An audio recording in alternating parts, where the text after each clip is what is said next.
Rise up, Falcons fans. It's time for episode 2 of Dirty Bird Talk, my Atlanta Falcons podcast. I'm your host, Goofy Man. And let's get right into it. The Falcons just played a preseason game against the Denver Broncos on Friday night, the first one of the season, and it was ugly. But in today's episode, we're going to break it down, talk about some position battles, as well as look ahead to the 2 joint practices against the Indianapolis Colts on Wednesday and Thursday, as well as, of course, the preseason game against the Colts on Saturday. So let's go ahead and get right into it and talk about some breaking news. The Falcons have signed edge rusher Zadarius Smith to a 1-year deal.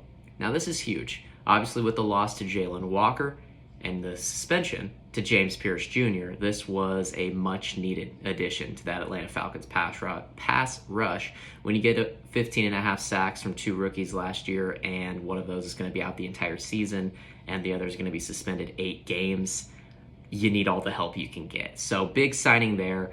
Zadarius Smith played under Atlanta Falcons head coach Kevin Stefanski while with the Cleveland Browns in 2023 and in 2024. So he did only have 1.5 sacks in 5 games last season, but over the course of his career, he has 70.5 career sacks and 3 seasons with double-digit sacks. And in 2024, he had 9 sacks combined between being with the Browns and the Lions. Overall, a great signing for the Falcons. Of course, they do have a lot of guys on 1-year deals, but anyone to help the pass rush after the big loss of Jalen Walker and, of course, the suspension from James Pierce Jr.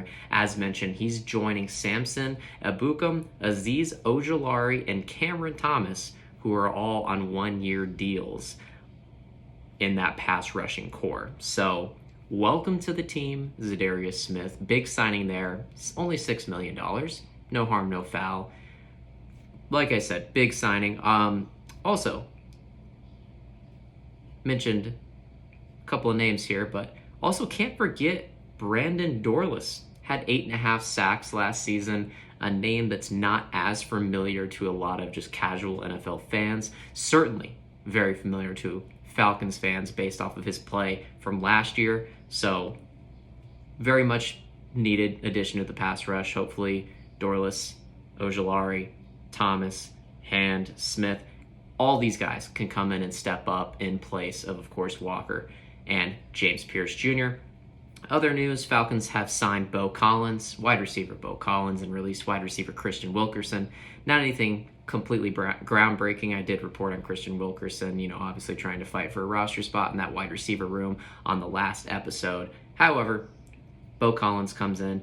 He was signed by the New York Giants last year as an undrafted free agent, and he appeared in 9 games before his season was cut short due to an injury. So, without further ado, I think it's time we talk about the preseason game against the Broncos on Friday. Of course, I was there in attendance, being a season ticket holder, and I think I speak for most Falcons fans when I say that was some ugly football, especially the first half of the first half, or just the first half in general. That was very bad to watch. We're going to go over some negatives, we're going to go over some positives, but of course we have to dive into the negatives first before we can look ahead to the positives, and that's exactly what I'm going to do right now.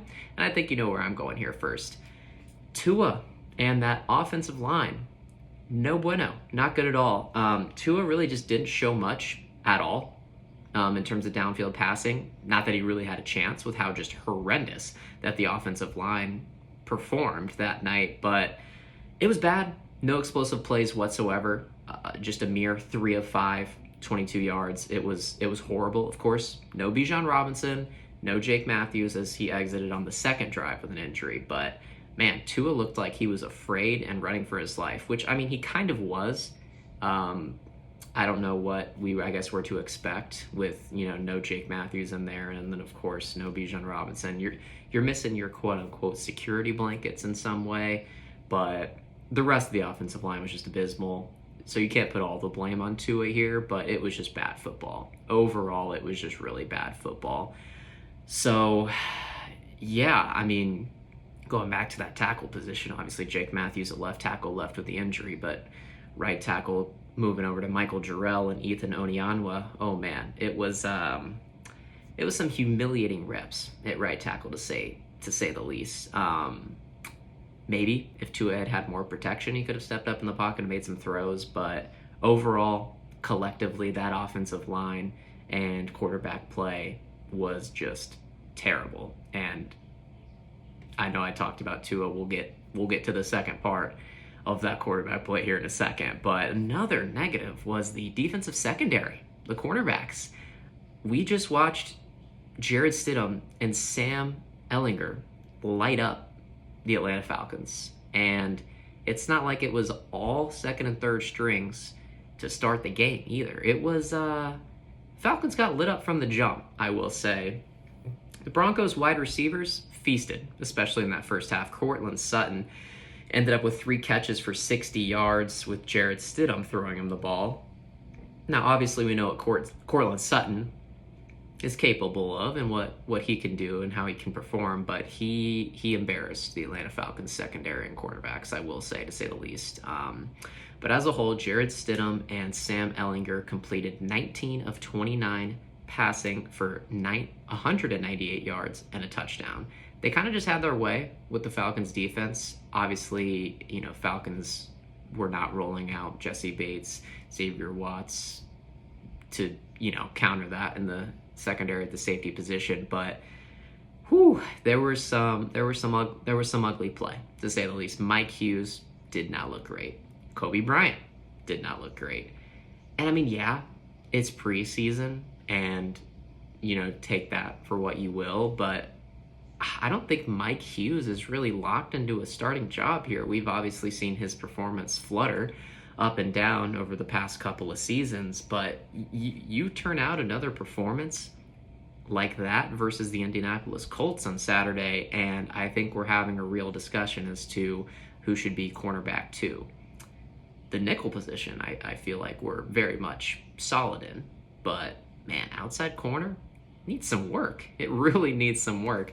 AJ Terrell is holding it down, and you really hoped for Mike Hughes to take a jump to solidify himself as cornerback 2, but my goodness, that was some poor play. Very poor play. As for Kobe Bryant, he was penalized multiple times, including a costly 33-yard pass interference penalty and a defensive holding penalty.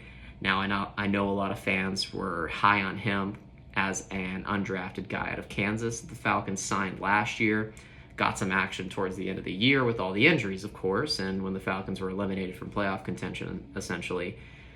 But hey, that's why you play the games. You play these preseason games to ultimately determine these position battles, so I'm going to bring that up a little bit later during mail time, especially talking cornerbacks, but that was some ugly play. Now, going from cornerbacks to quarterbacks, Cooper Rush, man.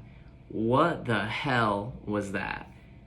Seriously, I mean, this came as a massive shock to me personally. I know he is literally the third-string quarterback on this Atlanta Falcons team, but man, going 7 for 19 passing for only 62 yards and 2 interceptions, that's just embarrassing. Of course, one of them being the 97-yard pick 6 by Jahdae Barron.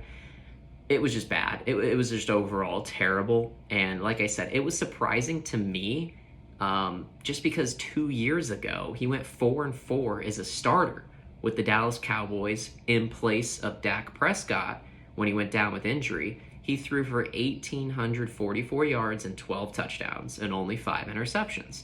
So how do you go from that, just 2 years prior, to essentially looking terrible against a bunch of backups when you are already the third-string quarterback? I think his time is come and gone, unfortunately for the guy. But yeah, that was ugly football. That was very ugly football. I mean, you had fans booing from the stands, booing a third-string quarterback from the stands. That's how bad it was. And the source is me, because I was there. No, I was not booing. I will not boo during the preseason. I will potentially save that for the regular season, depending on how this season goes. But very horrible quarterback play, as mentioned. Tua, he can get the pass, threw for 522 yards. It was just, sloppy and inefficient. But Cooper Rush, my guy, that was terrible. And the last negative that I'll touch on before moving to some positives from the preseason game against the Broncos was the lack of pass rush and just overall quarterback pressure. like I mentioned at the start of the podcast, when I announced that we had obviously signed Zadarius Smith to bolster up that pass rush, you would have thought we would have got after the quarterback a little bit more on Friday night, but that was not the case at all. Both Stidham and Ellinger were essentially able to stand back there in that pocket and really do whatever they wanted. That's why, as I mentioned, they threw for almost 200 yards and a touchdown on 19 of 29 passing.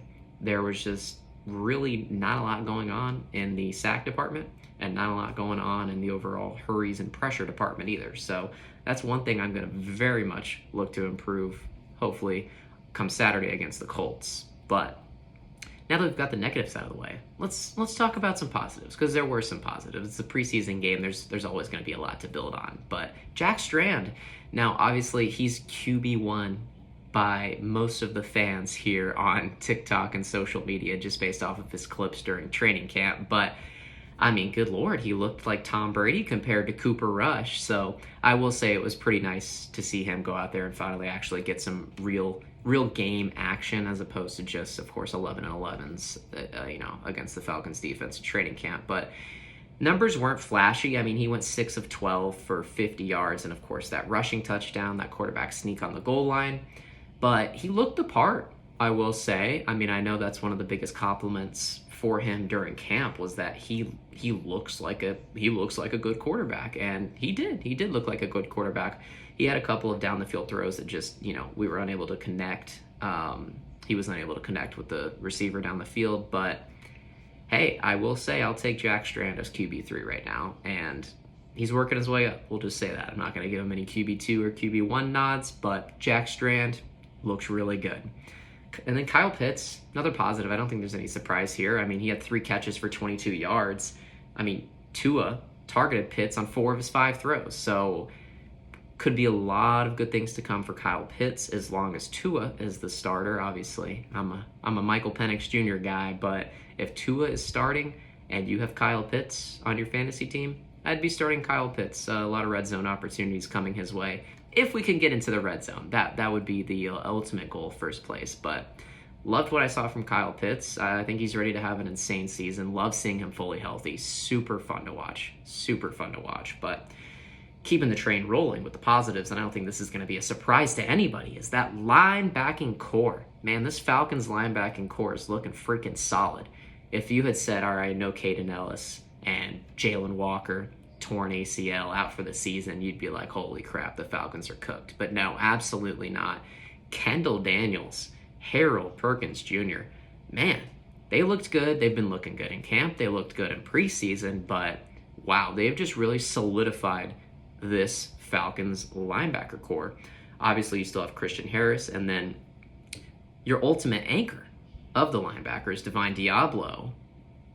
And of course, he is injured, but man, these linebackers are shaping up to be really good. I don't think that we're really going to lose a step moving forward into this season. If anything, we're going to take steps forward, which I know is crazy to say because Caden Ellis has moved on to the Aints. But no J.D. Bertrand playing time, one can hope, because that means that Harris, Daniels, Perkins, Diablo are all healthy and all balling out, which best case scenario, and I hope to see that moving forward. This is a unfortunate positive news, but Jake Bailey looked amazing. Obviously, the Atlanta Falcons punter. You never want your punter to be one of the players of the game, but he looked really good. He had 4 punts for an average of 49.5 yards with a long of 57. And of course, there were a lot of punts Friday night, but he did his job. He got in there and did what he needed to do. He is replacing the veteran Bradley Pinion, who was with the Falcons for a couple seasons, but looks like Jake Bailey's going to be a good pickup. We'll see about Nick Folk. 1 for 1 on PATs, so good start for him. But we'll see about this special teams kicking unit moving forward. And another positive here, last one that I'll bring up, is actually a guy that I talked about competing for the wide receiver 5 spot in the latest episode of my podcast, is Vinny Anthony II. So, as mentioned, he also works on special teams, and boy, did we see that on Friday night. He looked fast, he looked fresh, he looked quick, he looked basically everything that we haven't had as a returner in a hot minute. He had 3 returns for 90 yards and an average, obviously, of 30 yards. it's just a refreshing boost to the special teams unit, and obviously is going to provide some depth if he is able to either make that active 53-man roster or, of course, be a practice squad spot. It's just a nice little boost to the special teams. I think it was very, very a breath of fresh air to see a returner average about 30 yards per return instead of about like 18, which seemed to be the case last year. So let's move on from the negatives and the positives and just move on from Friday night in general. Like I said, we've got those Colts joint practices coming up. We've got the game on Saturday against the Colts. Let's just move on from that. Let's go to the mail time segment. I'm going to actually go through the ones from last week because I want to shout out a couple people and their answers, as well as, of course, bring you my 3 new questions for today's episode 2. But last week I asked which Falcons player is going to have a breakout season, and there was a couple answers here, but Matt on TikTok said Jahan Dotson on offense, Harold Perkins on defense. So obviously just talked about Harold Perkins. He's hopefully looking to be a stud. But yeah, I'm in agreement. He's going to be awesome. And then Jahan Dotson, I'm very excited to see what he's got. I think if we can put that quarterback play together between either Tua at the start of the season or Penix whenever, he's got a real shot to be a very good sleeper candidate at the wide receiver position. I'm excited for him. I'm excited for Zacchaeus, Branch, London, all of them. D on TikTok said Brandon Dorlus. I mean, shoot. 8.5 sacks wasn't enough for you last year. Shoot, I hope he's in for more this year. That's all I'm going to say. I love Brandon Dorlus. I think you're pairing him up with a lot of good veterans, and we'll see. I'm excited. I don't know if I'm expecting 8.5 sacks again, but hey, let's replicate that, and then let's continue to push the sack numbers as close to 50 as we can. I know it's going to be tough to reach that amount this year with the injuries and suspension, but we'll see. Last week I also asked, who do you feel more comfortable at quarterback and why? You know I'm on the Michael Penix Jr. train.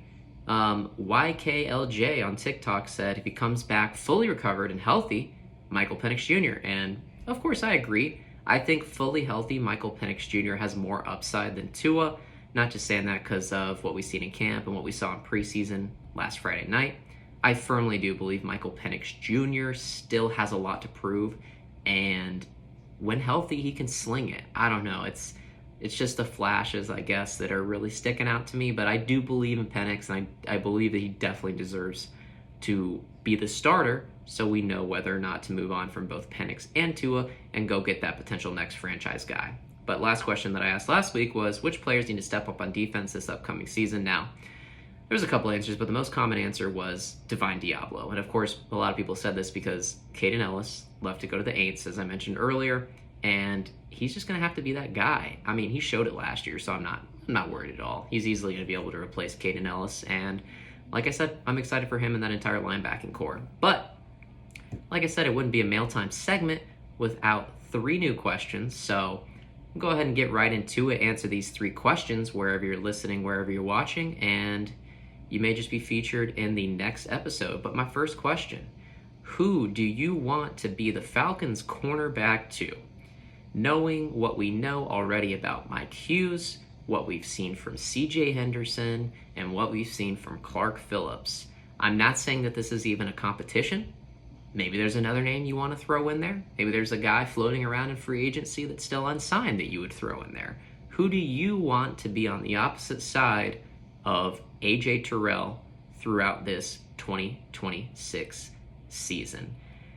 And I guess staying along the lines of position battles, who do you want to be the Atlanta Falcons right tackle? It seems like the most popular pick is Jawan Taylor, but who you got? Ethan Onyanwa has shown some promise. There's Wanya Morris. There's Michael Jarrell.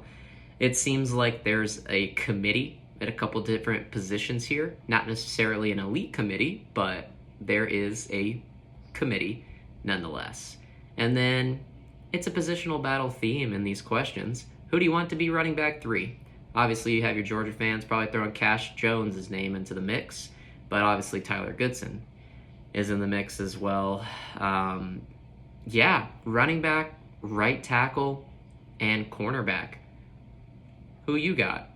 I don't think any fan is going to have the exact same 3 answers at this point, but let's talk about it. Drop your answers in the chat, and might just feature them on the next episode. But let's go ahead and basically take a look ahead to Indianapolis.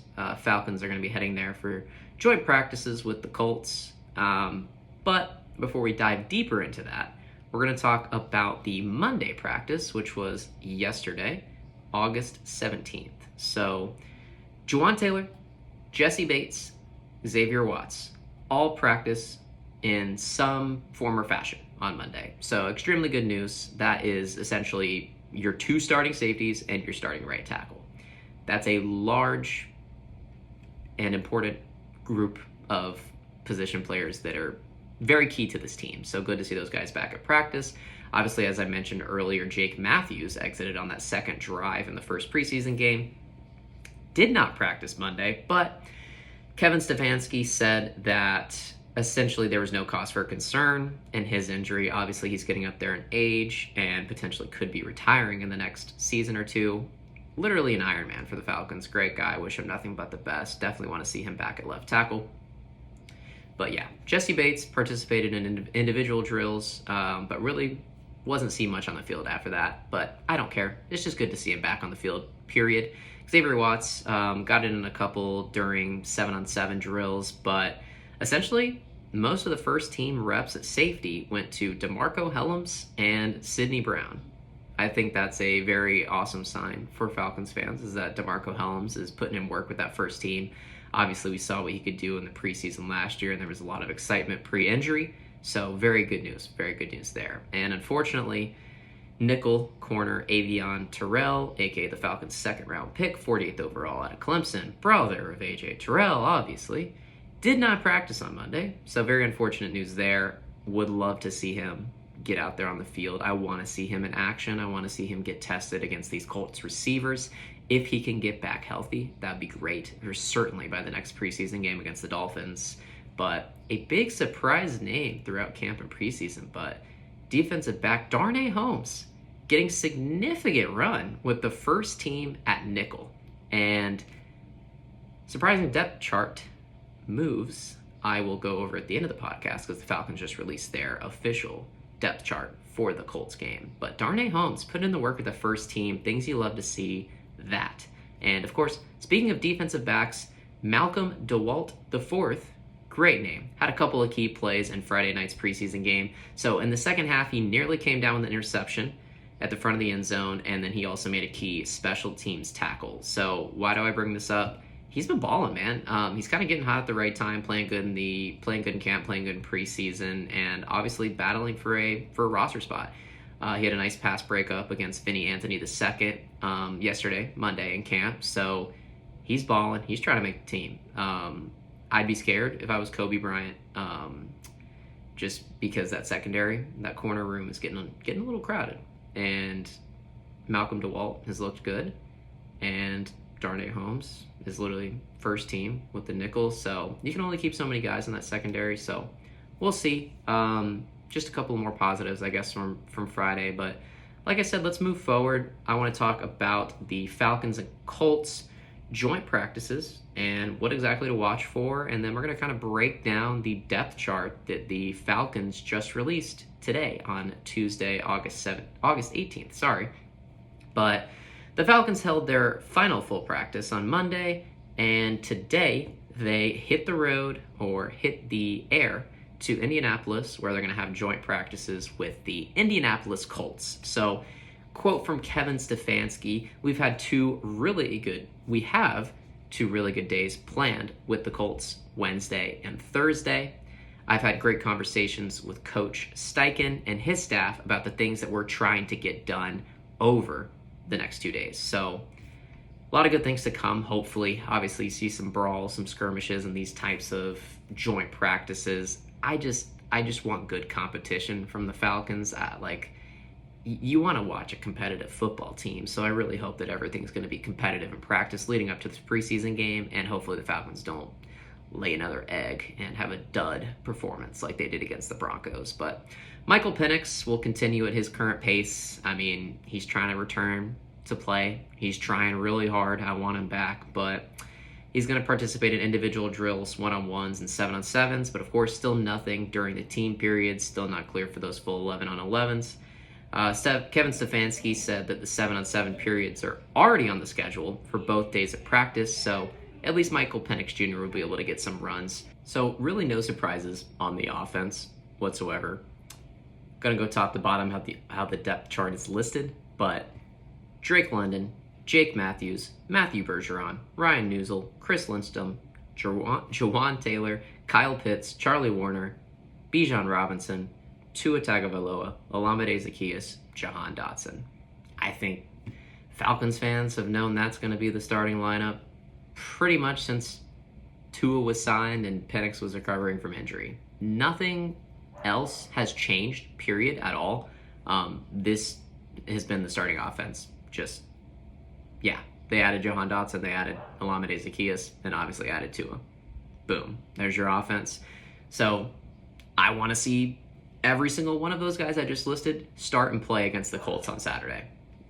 I want to see them in full competition. I want to see them going against the Colts number ones. I want to see what they have, and I'm excited, very excited to see that play out. That's what I want. We'll see if they actually play. But defensive side of the ball, edge rushers, Cameron Thomas, Brandon Dorlus. Interior D-line, Mason Smith, Deshaun Hand, LaCale London. Moving over to the linebackers, Divine Diablo, Christian Harris. Cornerbacks, A.J. Terrell, Mike Hughes. Safeties, Jesse Bates, Xavier Watts. Nickel corner, Darnay Holmes, as mentioned. Guy's been putting in work. Good to see him on that first team. Moving along to the special teams, at kicker, obviously Nick Folk. Punter, Jake Bailey. Long snapper, Liam McCullough. And kick returner, Brian Robinson Jr. Punt returner, Zachariah Branch. Obviously, I did a little bit more of a deep dive into the special teams and the returners on the last podcast episode, but I'm very excited to see Zachariah Branch return punts. And ultimately, I don't know if it's already set in stone that Brian Robinson Jr. is going to be the kick returner. I guess we'll see on that. Who do you want to be the kick returner? I don't know. I don't even know who I want personally, but Branch is going to be very, very exciting to watch. I think one thing that we should definitely keep an eye out is how many of these starters actually play and how many minutes they actually play on Saturday. I think one thing I love about Stefanski as opposed to, of course, Raheem Morris is that he's not afraid to start and play a lot of starters during the preseason. I feel like that's very important and it's almost necessary to get ready for game action and get up to that game speed. Of course, you do run the risk of injury, but with this Atlanta Falcons team with this season, I feel like they need all the reps they can get. They really do. So I just want to see Braylon Trice back out there. I feel like that's not too much to ask for. He's currently listed third behind Dorlus and Abukum on the Falcons official depth chart. So we'll see. I saw him in sweats walking into the tunnel during the middle of the game against the Broncos. Obviously didn't play, but I just want to see guys healthy. I want to see guys competing, and I want to see the opposite of what happened Friday against the Broncos, where nothing happened pretty much until Jack Strand came in the game. I want the opposite of that. I want Tua to lead a touchdown drive. Heck, I don't care if Cooper Rush leads a touchdown drive. I'm more excited for Jack Strand at this point. But that's the official depth chart, at least the starters, for the Falcons moving forward against the Indianapolis Colts. But that's the episode. That's the episode. Obviously, mail time included 3 different positional arguments. So go back, listen to the questions, and give me your input. I want to hear it. Obviously, talking about right tackle, talking about cornerback, and talking about, what was that third question? I'm actually scrolling back up now. I forget my own questions. Oh yeah, cornerback, right tackle, and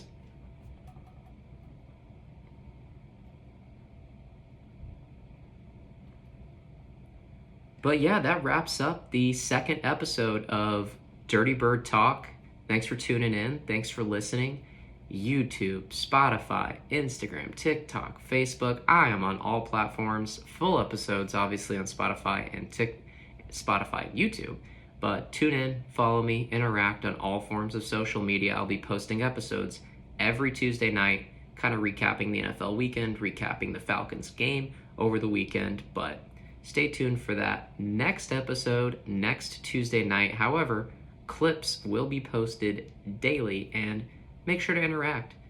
Make sure to follow me on social media, and until next time, rise up.